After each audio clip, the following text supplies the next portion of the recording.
It's Saturday at 7:30.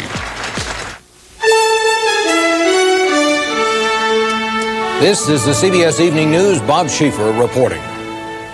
Good evening. With the campaign homestretch now in sight, Michael Dukakis is openly conceding he must find some way to give voters a better sense of who he is. While George Bush, ahead in the polls, vowed today, "I won't mess up." In these closing weeks of the contest, Bush campaigned by bus through California today. We start there with Eric Ingberg.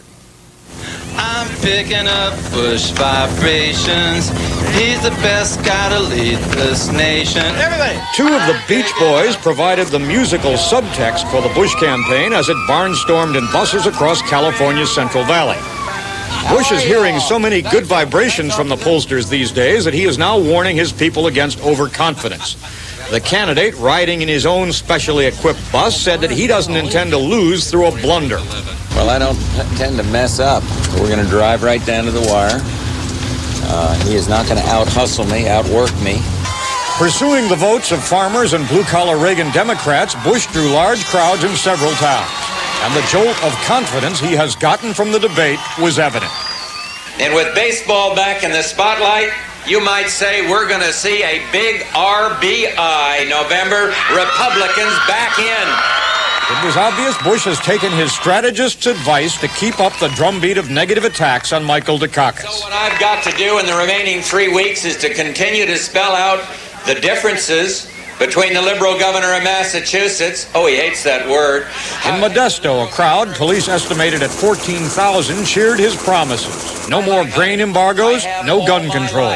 And I don't believe we need more federal gun control. I don't want somebody from Harvard telling me what I can do and what I can't do. That anti-government theme was clear as Bush played to what he called Main Street America. Equally clear was the political strategy. Stick with a hard-hitting negative attack line that has worked so well up to now.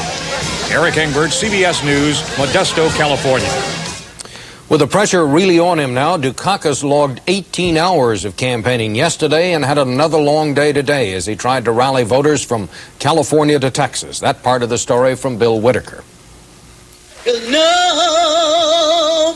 knows you when you're down and out. Maybe down, but Michael Dukakis is fighting hard not to be out.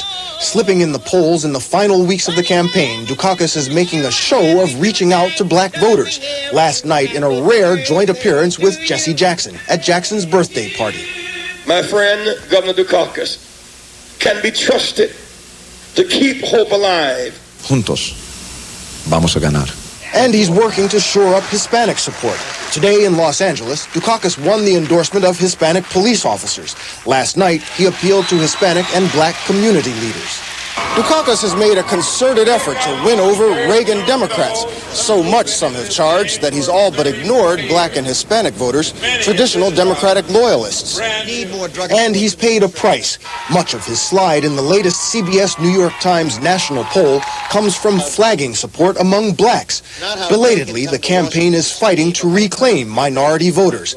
Publicly, aides insist it's just part of the endgame strategy. What you're seeing now is what you traditionally see in the last month of the campaign, and that is to get out the vote. Get out the vote among the supporters. The road ahead of us is going to be tough. It always is. It always is when the stakes are high, and you know that. Some aides argue that in crucial California, minority voters could provide the margin of victory.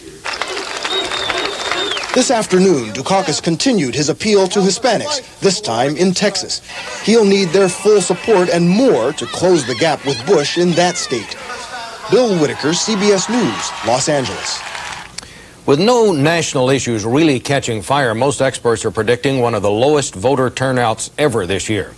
Everywhere that is, but Maryland, where efforts to repeal a new state gun control law seems to have created more voter interest than the presidential campaign. Ron Allen now with that story. The measure signed into law last spring attempts to ban the manufacture and sale of cheap concealable handguns, so-called Saturday night specials. The guns that law enforcement officers say have become the weapon of choice for urban street criminals. Sponsors of the law insist some action had to be taken. It's a very modest attempt to say, let's stop producing these things. No, you're not going to see a big change tomorrow, but you have to start somewhere as far as getting these type of weapons off the street. Good morning, Maryland Committee Against the Gunman. But a well-organized effort has been launched at repealing the law, involving thousands of newly registered voters, many of them political novices like real estate agent and gun enthusiast Fred Grisser. It's taken away the right to choose which handguns a law-abiding citizen can purchase for self-defense. With thousands of small donations pouring in from local supporters and a hefty bankroll from the National Rifle Association, some $4 million have been raised in the effort to repeal the law, much of it spent on a media blitz. The gun ban is not what you think. It's a fairy tale. They claim it only affects so-called Saturday night specials. But the words Saturday night special never appear in the law. Gun control advocates have countered with ads featuring the law enforcement community and the state's governor, William Donald Schaefer. Now, the gun lobby is spending millions to mislead you about this law. In fact, I've never seen such heavy lobbying on any issue. The campaign has been intense on both sides, often pitting urban residents trying to fight crime against the state sportsmen trying to fight what they contend is a threat to their way of life. With both sides conceding the vote will be extremely close, the gun control referendum may turn out to be more important to Maryland voters than the race for the White House. Ron Allen, CBS News, Baltimore. And speaking of side issues on the ballot in November, when California's Governor Duke Majian urged California voters today to approve an $800 million bond issue to build more prisons, he was not just talking about a way to fight crime, he was talking about a new growth industry that more and more Californians see as a boon to the local economy. More on that now from Jerry Bowen. Farming isn't enough anymore for the small towns of California's vast San Joaquin Valley, and people learned long ago that oil booms don't last. So that's why the town fathers of tiny Avenal did something most folks thought was crazy. So I said, say, fellas, I got an industry for Avenal. And they said, yeah, what is it?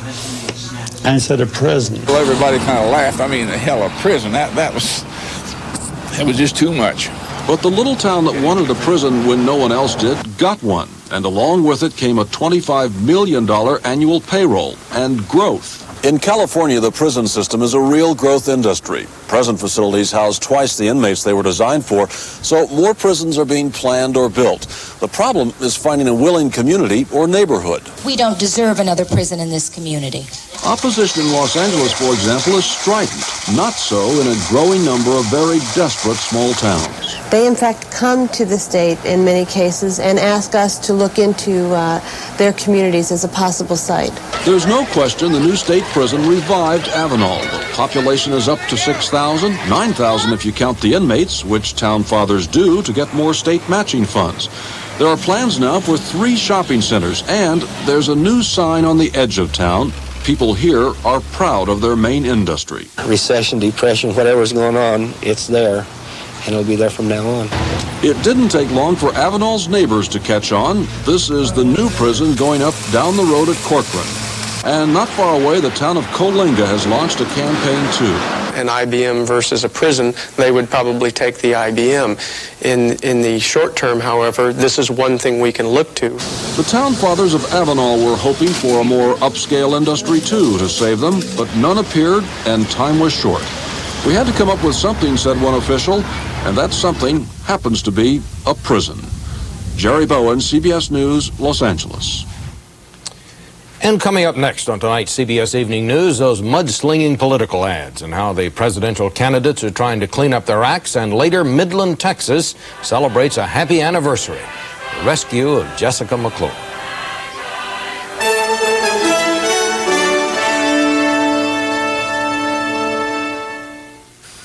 Hallmark presents Halloween as you've never seen it before. Hallmark's Boo Bazaar, where actual costume accessories create a spectacle beyond belief. Horrify your head.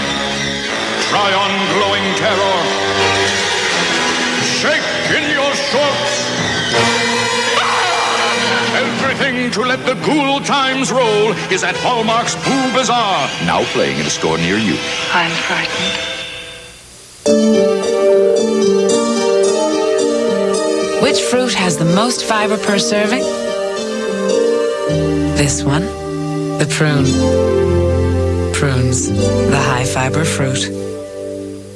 Folks, for dentures that feel fresh as a morning breeze, try my Mint Fresh Polident. It's got a minty mouthwash ingredient, so it freshens up dentures as it cleans tough stains. Try Super Strength Polident Green, the mouth-freshening clean. Ah. Cool action, liquid vanish, vanish, vanish, clean so good, good and freshens too. Liquid Vanish cleans tough rust stains below the waterline better than Lysol. Action, liquid vanish. Splish splash, I was taking a bath, long about a Saturday night. Gloved up, got a clog in my tub, but Liquid Drano fixed it up right. Liquid Drano, the liquid strong enough to be called Drano. With the presidential campaign moving into its final leg, the candidates' advertising moves into a new phase next week. After slinging mud back and forth since Labor Day, both candidates now are rolling out new ads to remind everyone that despite all the harsh words, they're both nice fellows after all. Here's a little sampler. I'd want my new president to be in touch with the things that are important to me and to my family. That's not a Democratic concern. It's not a Republican concern. That's a father's concern.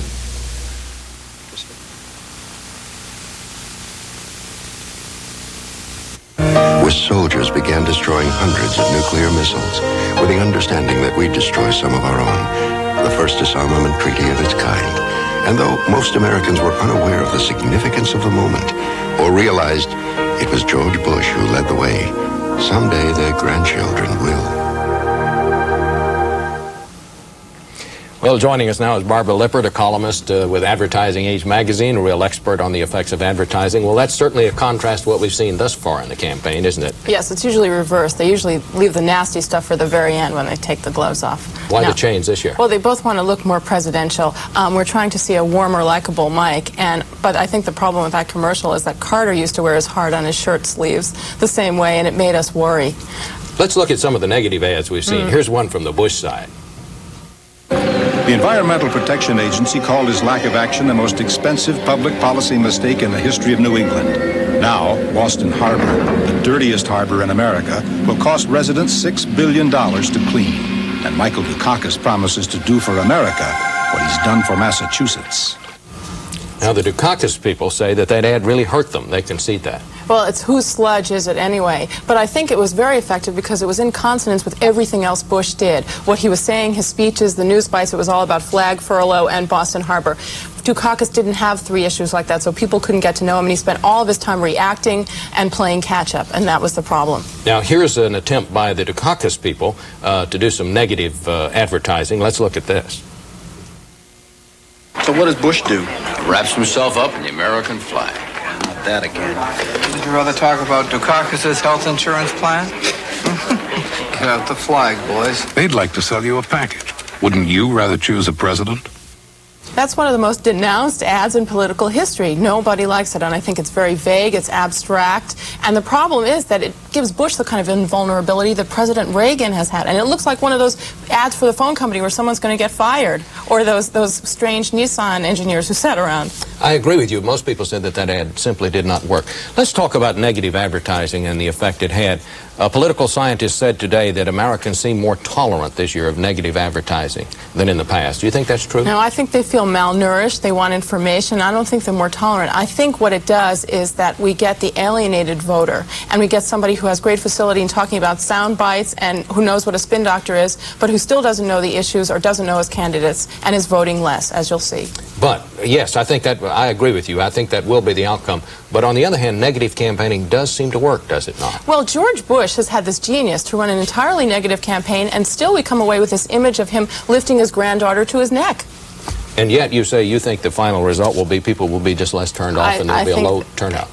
Yes, low turnout. But I think that the genius of the Bush campaign was that everything was in consonance. There was no distinction between the advertising and everything else he did. Barbara Lippert, thank you very much. We'll be back with more news in just a minute.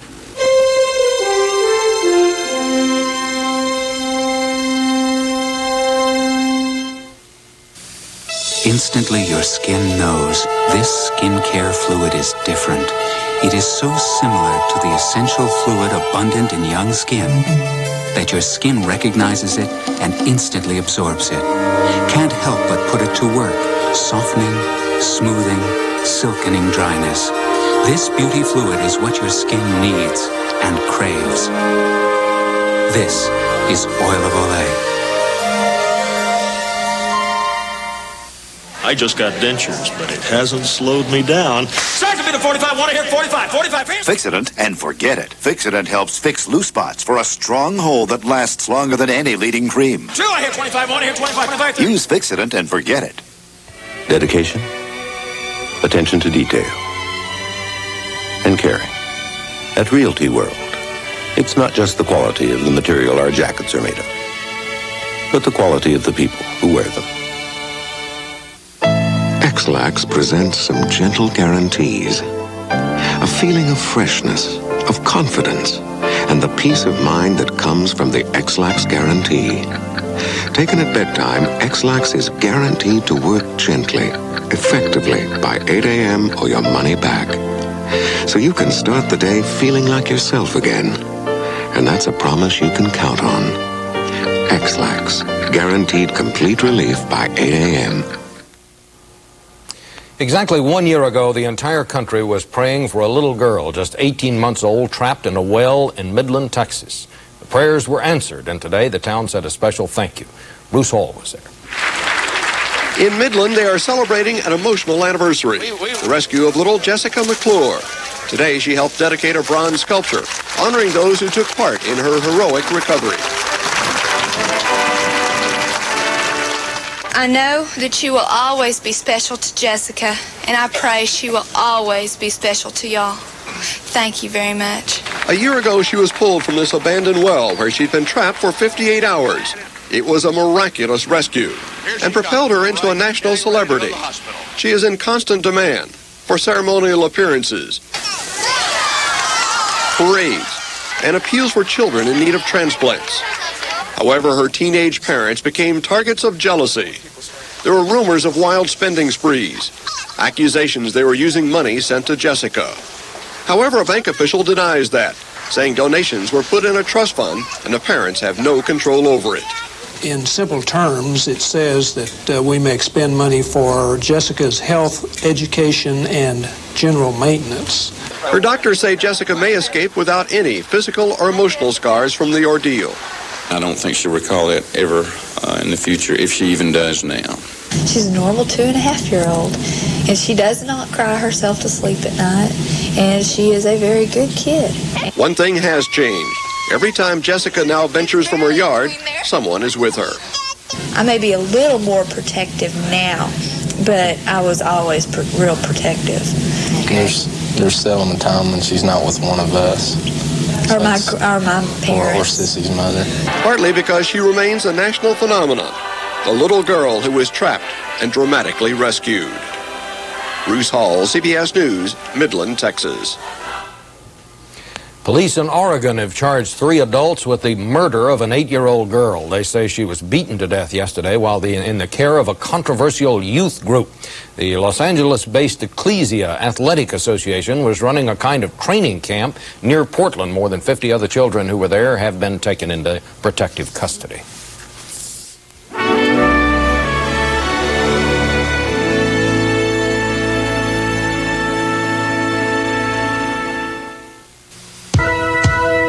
You're invited today to a colorful show of smoothness, of value, of style.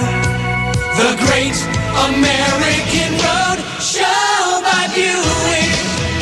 It's a powerful cast with exciting new stars, cars that were born to perform. The Great American Road Show by Buick. Riviera and Regal, Riata for sports. It's time you discover them all. Yeah, discover the look, the power, the grace, the road show you want to applaud. Yeah, the Great American Road, the Great American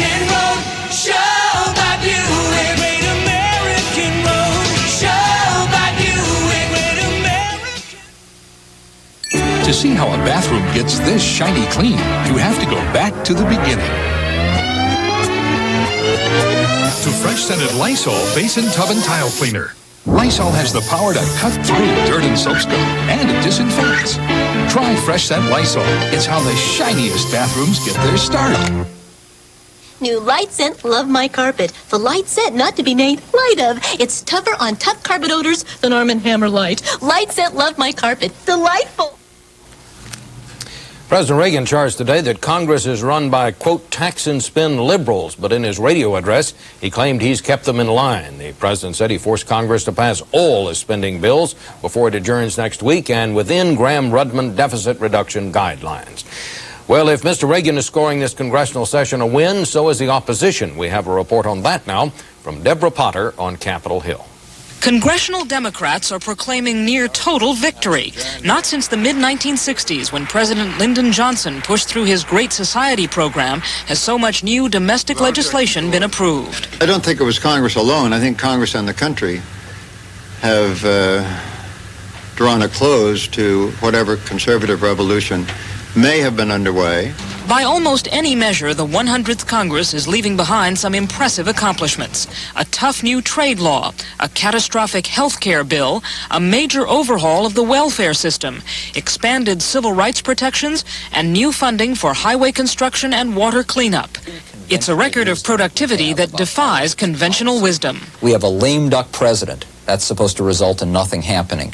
We have a presidential election year Congress. Nothing should happen.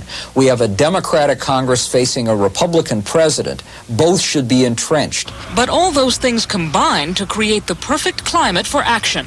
With both houses back under their control, the Democrats seized the initiative. We did it in spite of a president who, although charming, was incorrigible and recalcitrant, very confrontational. But in his last 2 years in office, Ronald Reagan lacked the political clout to get his way. His vetoes were repeatedly overridden.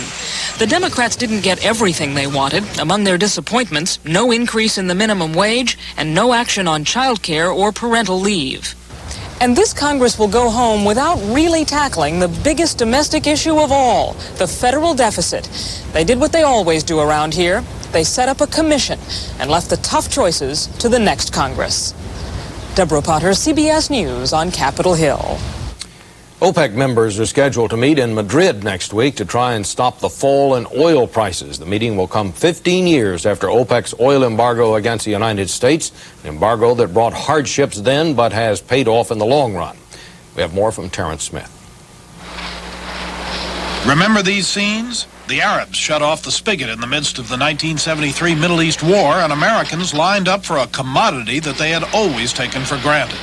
Today, 15 years later, specialists think the embargo was a blessing in disguise. Between 1973 and about 1981-82, we increased our national energy efficiency by something on the order of 25%. We made major gains in all areas. It was painful and it was costly, but we've learned a lot, and the overall picture is good. As the price of oil quadrupled in the 70s, the country took preventive measures. Industry retooled its plants to use coal and other fuels. Cars were built to go twice as far on a gallon of gas. And to bring in more oil, the Alaskan pipeline was built. The United States is better prepared than ever for an oil supply interruption. But experts warn that there are some troubling signs. In the last 3 years, U.S. oil imports have jumped 25%, and a record amount is coming from the Arab countries that imposed the original embargo. Foreign oil is so cheap that the U.S. oil industry is in a slump, capping wells, not looking for new deposits. And most notably, Americans have resumed their love affair with big cars. We're back to the era of the muscle car. If we continue to do that, there will be a new crunch. The Reagan administration trumpets its efforts to promote alternative fuels like methanol. When you're my age, you just love hearing about alternative sources of energy. But critics point to a different record. This administration has cut federal research and development in energy efficiency and renewable energy by over 70% in 8 years. This administration has rolled back automobile fuel efficiency standards for cars. This is entirely the wrong direction, say the experts, who insist that conservation, not drilling for more oil, is the key to avoiding another energy crunch. Terrence Smith, CBS News, Washington. The Vatican announced today that it went $64 million in the red last year and predicted a deficit nearly as big for this year, calling on Roman Catholics to contribute more. The Vatican said that the current deficit will be covered by reserve funds, but covering the next deficit will be precarious.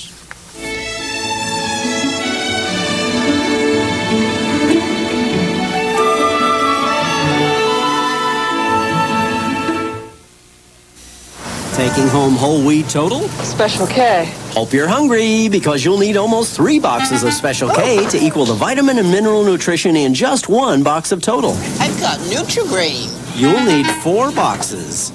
And you? Just shredded wheat. 12 boxes. Total, 1 bowl, 100%. No other cereal has more vitamin and mineral nutrition. And next time, pick up Total. If it's whole wheat Total, it's Total Nutrition. A little exercise never hurts, and neither does eating right. Especially when it's Sunsweet pitted prunes with yogurt. Rounder, plumper Sunsweet. So good tasting, and so good for you. I used to put in 5-6 hours of TV a day. Now I can't get near it. My parents always have it. You see, Stanley's giving away these home improvement videotapes when you buy a Stanley tool. So now they're doing a few projects in every room in the house. So what am I supposed to do now? You can mow the lawn, clean your room, read a book, get a job. Get a job, yeah. Get a free home time video. Win a Chevy truck, a $20,000 home improvement, and $1,000 worth of Stanley tools in the Stanley Home Improvement Challenge. Hemorrhoids, they hurt, burn, and swell. Over the years, more doctors have recommended Anusol than Preparation H to relieve the hurting. Anusol is the word to remember for relief. Soviet Union gave the VIP treatment today to a very important mouse from America. Mickey Mouse came to Moscow and got the kind of greeting usually reserved for visiting heads of state. Barry Peterson has our report. It was not your average American landing in Moscow this morning, greeted by his Soviet counterpart, Misha the Bear. Mickey came bearing presents, Disney movies such as Snow White and Bambi, movies Americans know well, but a view of America few Soviets have ever had. We're here to bring goodwill between the two countries. Mickey Mouse is just the latest sign that here in the Soviet Union, it is the season of America. Soviets are getting their best chance ever to see what makes America tick. Американская телекомпания CBS представляет Кэрол Бёрнетт. This view of America recently played on Soviet television, a Carol Burnett film about alcoholism. Carol Burnett and daughter Carrie were here as part of an anti-alcohol campaign, showing another American habit, talking about your life and hard times, right up there on stage. I'm a recovering drug addict. I've been sober for 7 years. And an American bookstore, but only selling $4 because Soviet rubles are worthless outside this country. It's not any longer a situation in which the denial for cultural reasons is an economic denial. And these American exchange students gave their Soviet friends a lesson about America, that getting to know America, getting to know Americans, means it hurts when it's time to say goodbye. Barry Peterson, CBS News, Moscow. And that's the news. Tomorrow on Face the Nation, Leslie Stahl interviews Democratic Vice Presidential candidate Lloyd Bentsen. And later tonight on West 57th, and talk with actor Tom Hanks. I'm Bob Schieffer, CBS News in New York.